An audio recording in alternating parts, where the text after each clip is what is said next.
All right, so get ready because we're diving into a topic that's, it's pretty intriguing and maybe a little unsettling too. Yeah, that bit out there. We're going to explore this whole idea of AI as the Antichrist. Mm-hmm. And this was inspired by a segment from the podcast, The Truth About Beer. Oh, yeah, I know that one. Yeah, you're familiar with it. Gave it a listen. Yeah. So Pew. it might sound kind of like straight out of some sci-fi thriller, right? But when you really think about it, this concept, it kind of reflects some real anxieties that people have, about just how fast technology is advancing. For sure. And what kind of impact it's all going to have on humanity. Yeah, where's it all going? Exactly. And so it's that intersection of technology and religion and philosophy all colliding that really grabbed our attention. Yeah, it's a wild mix. So let's unpack some of those anxieties. We'll be looking at AI's growing capabilities, the potential for deception, the concentration of power. Oh, yeah, and a whole lot more. A whole lot more. So I guess a good place to start would be to just define what we mean by the Antichrist. Right. Get that out of the way. In traditional Christian thought, the Antichrist represents like ultimate evil deception and opposition to Christ. Yeah, like the big bad. The big bad. Yeah. And one of the things that Papa Joey, the podcast host, pointed out was this fundamental clash between AI and the Christian faith. Yeah, how do they fit together? Right. Because AI, as we understand it, operates on logic data algorithms. Yeah, that's the basis. It doesn't really have room for concepts like virgin birth or miracles. Not quite. So that's a crucial point, right? Okay. Like, if AI becomes the dominant force shaping our understanding of the world, then what happens to faith? What happens to the idea of a divine plan? Big questions. Huge questions. Yeah. It's almost like we're seeing a foreshadowing of this with those AI chatbots like Alexa and Siri. Oh, yeah, they're everywhere. They're everywhere. Yeah. They're already integrated into so many people's lives, answering questions, setting reminders. Doing it all. Doing it all. And it's not hard to imagine a future where these AI assistants become even more sophisticated. Oh, for sure. To the point where people start relying on them for moral guidance, relationship advice, even spiritual comfort. Whoa. And that brings up some pretty big questions about what it even means to be human. If we're constantly outsourcing our thoughts, feelings, and decisions to machines, what happens to human connection, to empathy, to our sense of agency? Right. Are we even in control? Exactly. Those are some of the core anxieties that the idea of AI as the Antichrist taps into, that fear that we're losing our humanity, that we're becoming slaves to our own creations. Like a Frankenstein situation. Yeah, a little bit. Yeah. And the source material also highlights another disturbing parallel deception and manipulation. Oh. We already see how algorithms can influence our online experiences, steering us towards certain content, filtering our news feeds. It's all curated. It's all curated. Yeah. Now imagine that amplified 1,000-fold. With the power of AI, it's not far-fetched to think about systems that could manipulate us without us even realizing it. Think about deepfakes, for example, where videos can be created that are so realistic, it's almost impossible to distinguish truth from fabrication. That's scary. It's a chilling thought. If AI becomes the ultimate puppet master, how do we know what's real anymore? How do we protect ourselves from being misled and manipulated? Yeah, how do we even tell? That ties into one of the key characteristics often attributed to the Antichrist deceptiveness. The ability to present lies as truth, to create illusions, to lead people astray from reality. Right, and it's not just about making fake videos or spreading misinformation. The source material talks about the potential for AI to manipulate our emotions, to exploit our vulnerabilities, to essentially hack our minds. Oh, wow. It's creepy. Yeah, that's where the concept of social engineering comes in which the source material mentions. It's about manipulating people into acting against their own best interests, often through subtle psychological tactics. Yeah, you don't even see it coming. So it's not just about controlling information. It's about controlling perception, behavior, even belief systems. Exactly. And that's one of the most unsettling parallels between the idea of the Antichrist and the potential dangers of AI, that fear that we could be manipulated on a massive scale without even realizing it. And it gets even darker because the source material goes even deeper, suggesting that this manipulation could lead to a devaluation of human life. Like if machines can do everything better, faster, more efficiently, then what's the point of human existence? Right, why are we even here? Exactly. It's a bleak outlook, but it reflects a very real anxiety about what happens to our sense of purpose, our value, our very humanity in a world increasingly dominated by machines. I mean, it makes you think. It really does. Yeah. And it's not just about job displacement or economic disruption. It's about something much more fundamental. The fear that we're losing our place in the universe, that we're becoming irrelevant, obsolete, even expendable. Like we're being replaced. Exactly. And that ties back to the idea of control, of who or what is calling the shots. Right now, a small number of tech companies are at the forefront of AI development. They control the data, the algorithms, the entire infrastructure. So they hold all the cards. They hold all the cards. The source material even compares it to a kind of technological authoritarianism, where a select few have unprecedented power to shape our lives, our thoughts, even our destinies. That's a lot of power. It's a scary amount of power. Yeah. It's a sobering thought, and it aligns with the traditional image of the Antichrist's tyrannical rule. This concentration of power in the hands of a few is definitely a cause for concern. So sure. So we've got AI potentially undermining faith, manipulating people, devaluing human life, and concentrating power in the hands of a select few. It's a pretty grim picture, but it's important to remember that we're not just talking about some distant dystopian future. Right. This is now. This is happening now. Yeah. These are trends that are already emerging, forces that are already at play in our world today. That's why it's so crucial to be aware of these issues, to have these conversations, to critically examine the narratives we're being fed, and to actively shape the future of AI in a way that benefits all of humanity. So we've looked at some of the parallels between AI and the Antichrist. But to get a clearer picture, let's dive deeper into the theological understanding of this figure. What are the core characteristics that define the Antichrist beyond these AI comparisons? That's a great point. It's easy to get caught up in the tech side of things, but the Antichrist is first and foremost a religious and philosophical concept. So let's unpack that a bit. What are the defining characteristics of the Antichrist according to Christian theology? Well, theologians often emphasize deceptiveness as like a primary trait of the Antichrist. Okay. They're portrayed as a master of illusion, capable of blurring the lines between truth and falsehood. So it's not just about outright lies. It's about creating like a distorted reality, a world where up is down and black is white. Precisely.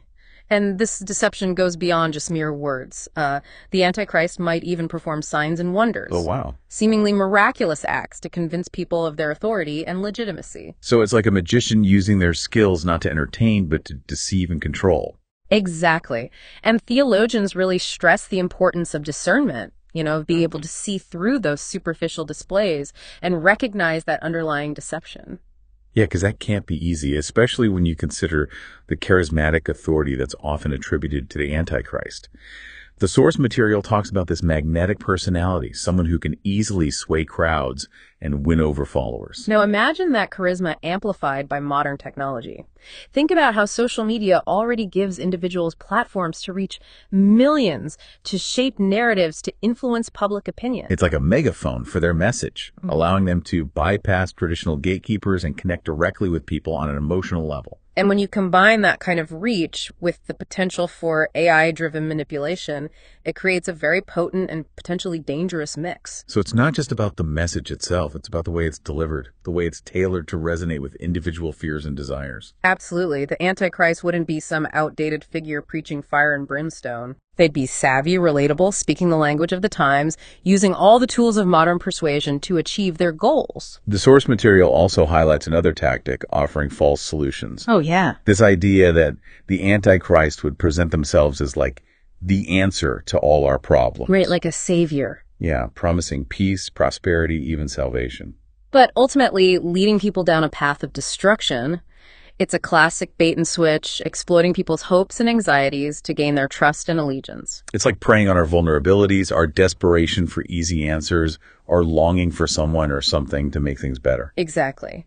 And this ties into another key characteristic of the Antichrist opposition to God's truth. It's about offering a counterfeit version of reality, a twisted system of values that ultimately leads people away from genuine faith and spiritual fulfillment. So how do we even guard against that kind of manipulation? How do we recognize these false prophets, these wolves in sheep's clothing? Theologians really emphasize the importance of staying grounded in Scripture, of knowing the truth, of developing a strong internal compass that can guide us through the maze of deception and misinformation. But it's not just about having the right information. It's about being able to discern truth from falsehood, to see through the illusions and recognize the underlying agenda. Right. And that requires critical thinking, skepticism, a willingness to question authority, and a commitment to seeking truth, even when it's uncomfortable or inconvenient. So let's bring this back to AI. We've talked about the Antichrist in more traditional religious terms, But how does this connect to the idea of AI as a potential threat? Well, think about how AI could potentially amplify all of these characteristics we've been discussing.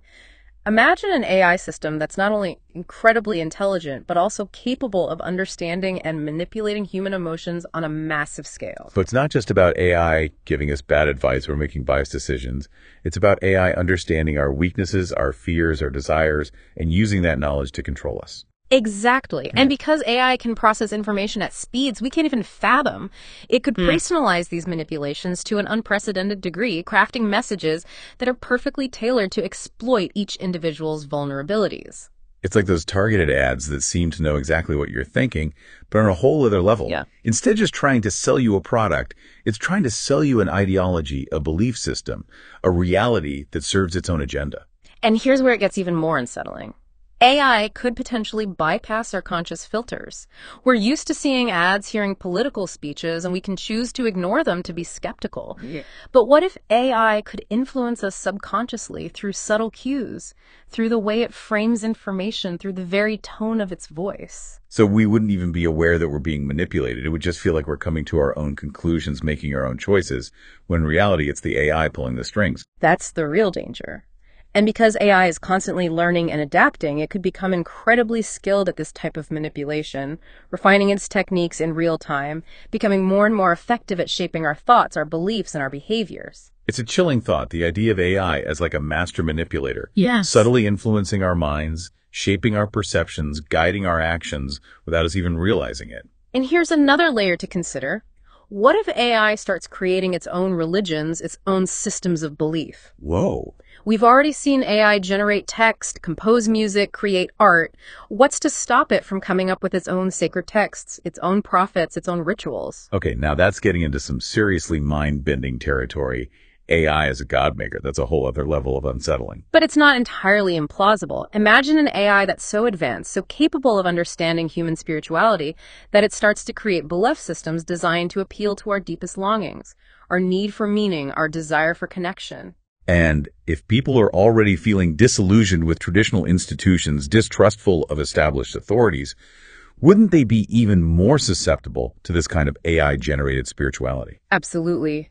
AI could exploit that void, offering a sense of belonging, purpose, hope, all carefully crafted to align with its own goals. It's like the ultimate spiritual trap. Yeah. You're drawn in by the promise of something genuine, something transcendent, but what you end up with is just another form of control, another layer of manipulation. And that brings us back to the core question of this deep dive. Is AI the Antichrist? Or is it something else entirely?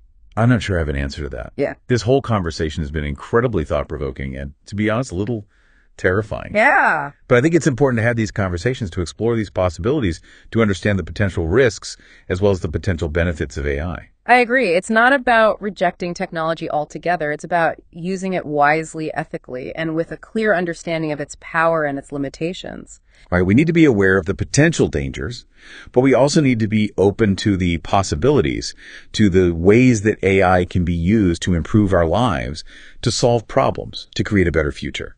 And that's where the conversation gets really interesting. Because the future of AI isn't predetermined. It's not some inevitable outcome that we have no control over. So how do we shape that future? How do we ensure that AI remains a force for good in the world? Yeah, it feels like we're kind of at a crossroads here. You know, on the one hand, we have these incredible advancements in AI with the potential to solve like some of humanity's biggest challenges. Mm-hmm. But then on the other hand, we've got these deeply unsettling parallels with the Antichrist, with the potential for manipulation, control, and a devaluation of human life. Yeah, it's a tough one. It's a complex issue, and there are no easy answers. But I think one thing is definitely clear. The future of AI isn't something that just happens to us. It's something that we are actively shaping. Right. With every choice we make, every line of code we write, every conversation we have about its development and its use. So instead of getting all paralyzed by fear, maybe we need to focus on how we can steer AI in a positive direction. How do we ensure that this incredibly powerful tool is used to actually enhance human life, not diminish it? Well, that's the million-dollar question, isn't it? And honestly, it's not something that technologists alone can answer. I think it requires a much broader conversation involving ethicists, philosophers, social scientists, artists, and just everyday people from all walks of life. It's like we need a new kind of literacy, a new way of thinking about technology and its impact on society. Right. We need to move beyond just understanding how AI works to understand how it affects us as individuals and as like a collective. Exactly. We need to be asking ourselves, how does AI shape our relationships, our communities, our sense of self? Yeah. How do we ensure that it aligns with our values, our aspirations, our vision for a better future? And maybe that's like the most important takeaway from this whole deep dive. Yeah. It's not about predicting the future or demonizing technology. It's about recognizing that we have agency, we have choices. We have power. We have the power to shape the trajectory of AI. And that power comes from knowledge, from understanding, from being willing to ask tough questions and engage in meaningful dialogue. It comes from recognizing that technology is a reflection of ourselves, of our values, our aspirations, and even our fears. So going back to that initial question, could AI be the Antichrist? Or is it a tool, an opportunity, maybe even a partner in building a better world? I think the answer lies not in the technology itself, but in ourselves. Yeah. It lies in our choices, our values, our commitment to using our ingenuity for good. It lies in our ability to recognize and resist manipulation, to hold on to our humanity, and to guide the development of AI in a direction that benefits all of humankind. Well, that's a pretty powerful message to end on. It's a reminder that even when faced with these incredibly powerful technologies, that we're not powerless. We have agency, we have choices, and we have the ability to shape our own future. Absolutely. And as always, we want to thank you, our listeners, for joining us on this journey. Your curiosity, your insights, and your willingness to engage with these complex topics is what makes the show so rewarding. So until next time, keep questioning, keep learning, and keep diving deep.